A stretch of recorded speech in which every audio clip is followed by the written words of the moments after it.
To the point একটা match হয়ে গিয়েছে নেদারল্যান্ডসের সঙ্গে। এই ম্যাচ যদি বাংলাদেশ জিতে যায় তাহলে হচ্ছে অনেকটাই নির্ভর হয়ে যাবে, যদি একেবারে বলা যাবে না যে বাংলাদেশ থ্রো করবে সুপার 8-এ।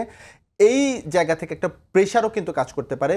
ওয়ার্ল্ড কাপে হচ্ছে বাংলাদেশ ইউএসএ পর্ব শেষ করেছে, ইয়েতে যাচ্ছে, ওয়েস্ট ইন্ডিজে যাচ্ছে, সেখানে হচ্ছে প্রত্যাশা কতটুকু রাখছেন? ক্রিকেট খেলারই প্রেশার, প্রতিটা ম্যাচেই দেখেন। ওয়ার্ল্ড কাপ, এইবারের ওয়ার্ল্ড কাপটা মনে হয় আরেকটু বেশি প্রেশার, বিকজ অফ ইউএসের উইকেটগুলি আরেকটু বোধহয় প্রেশারটা বাড়িয়ে দিয়েছে। বড় দল ছোট দলের ডিফারেন্সটা একটু কমে দিয়েছে। এই নেদারল্যান্ডে যদি সাউথ আফ্রিকার সাথে ম্যাচ দেখেন, যেই ওয়েতে তারা শুরু করেছিল, একটা সময় মনে হয়েছিল সাউথ আফ্রিকাকে তো হয়তো বা ওই রান চেজ করতে পারবে না। ডেভিড মিলার এক্সট্রাঅর্ডিনারি ইনিংস খেলে হয়তো সেভ করে দিয়েছে।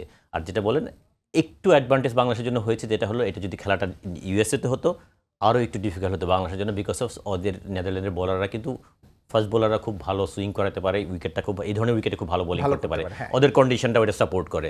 কিন্তু এখন যেই কন্ডিশনে যাচ্ছে, এই কন্ডিশনটা আমাদের জন্য একটু সুইটেবল, একটু স্লো উইকেটটা একটু হয়তো আমাদের জন্য এই ফাস্ট বোলাররা এই এক্সট্রা বাউন্স এক্সট্রা সুইংটা একটু কম পাবে, যেটা হয়তো ওই অ্যাডভান্টেজটা আমাদের সাবকন্টিনেন্টের প্লেয়াররা কিন্তু একটু একটা এক্সট্রা অ্যাডভান্টেজ পাবে আমার মনে হয়।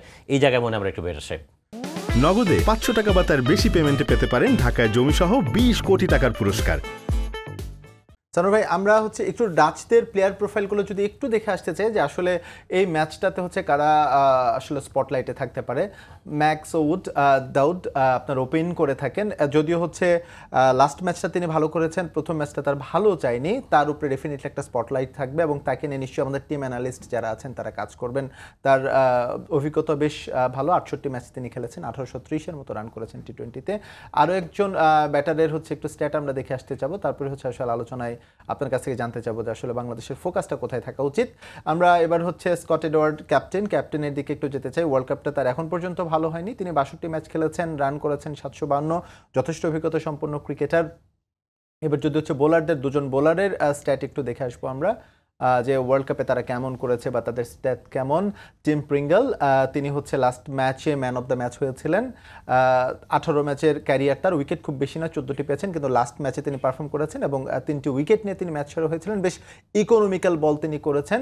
এবার যদি হচ্ছে একটু আমরা ফন উইকের স্ট্যাটটা দেখে আসতে চাই, খুবই পরিচিত একজন নাম, বেশ শুরুর দিকে বল করে বা পেস বোলিংয়ের মাধ্যমে প্রতিপক্ষকে ভড়কে দিতে তিনি যথেষ্টই সিদ্ধহস্ত এবং আমরা দেখেছি ওয়ার্ল্ড কাপটা দুর্দান্ত কাটছে তার, ইতোমধ্যে 5 উইকেট শিকার করেছেন। এবং আমরা এখান থেকে আলোচনাটা স্টার্ট করতে চাচ্ছি। আমাদের টপ অর্ডাররা ফর্মে নেই, ওদের হচ্ছে পেসাররা ফর্মে আছে বা ওয়ার্ল্ড কাপে নিজেদের প্রমাণ করেছে, এটা কি হচ্ছে একটা ফ্র্যাকশন হতে পারে কিনা? না, দেখেন নেদারল্যান্ডের ফাস্ট বোলাররা কিন্তু অলওয়েজ পারফর্মার এবং নতুন বলটা খুব ভালো ইউজ করতে পারে। একটা বাউন্স উইকেট যদি একটু হেল্প থাকে, বাউন্সিং সব কিছুই কিন্তু ওদের অসাধারণ। ডেফিনেটলি ওরা ইউজফুল বোলার। এবং আমি বললাম যেটা যদি আমরা এই কন্ডিশনে খেলা হতো, নিউ ইয়র্ক বা ইউএস এর কন্ডিশনে খেলা হতো, আরও বেশি ডেঞ্জারাস হতো এই বোলারগুলি। নগদে 500 টাকা বা তার বেশি পেমেন্টে পেতে পারেন ঢাকায় জমিসহ 20 কোটি টাকার পুরস্কার। আচ্ছা, যদিও একটু ওয়েস্ট ইন্ডিজের ডেফিনেটলি ওইখানেও ওরা ইউজফুল হবে, হয়তো তুলনামূলক একটু কম। ওই একটা অ্যাডভান্টেজ আমাদের থাকবে। আমরা জানি আমাদের ব্যাটসম্যানরা খুব একটা ভালো শেপে নেই, বিশেষ করে টপ অর্ডাররা বিশেষ করে খুব ভালো নেই। লিটন আগের ম্যাচটা এই মানে প্রথম ম্যাচটা ভালো করেছে, লাস্ট ম্যাচটা পরে ওইভাবে পারফর্ম করতে পারে। তারপরেও একটা মোটামুটি একটা কনফিডেন্স হয়তো ফার্স্ট ম্যাচ দিয়ে পেয়েছে। আশা করি শান্ত, তানজিদ তামিম এরা কিন্তু ক্যাপাবল। তামিম কিন্তু শুরু করেছিল ভালো, মাঝখানে এখানে আসার পরে 2-3টা ম্যাচ লাস্ট ভালো করতে পারে নাই। আমার মনে হয় একটা ম্যাচে 10 উইকেটেও আমরা জিতেছি কিন্তু ইউএস এর সাথে, ওইখানে কিন্তু সৌম্য তানজিদ দুজনই রান করেছিল। ওরা ক্যাপাবল। আমার মনে হয় সময়টা ভালো যাচ্ছে না, আমার মনে হয় এই ম্যাচ দিয়ে ওরা কামব্যাক করবে, আমি শিওর এই ম্যাচ দিয়ে কামব্যাক করবে।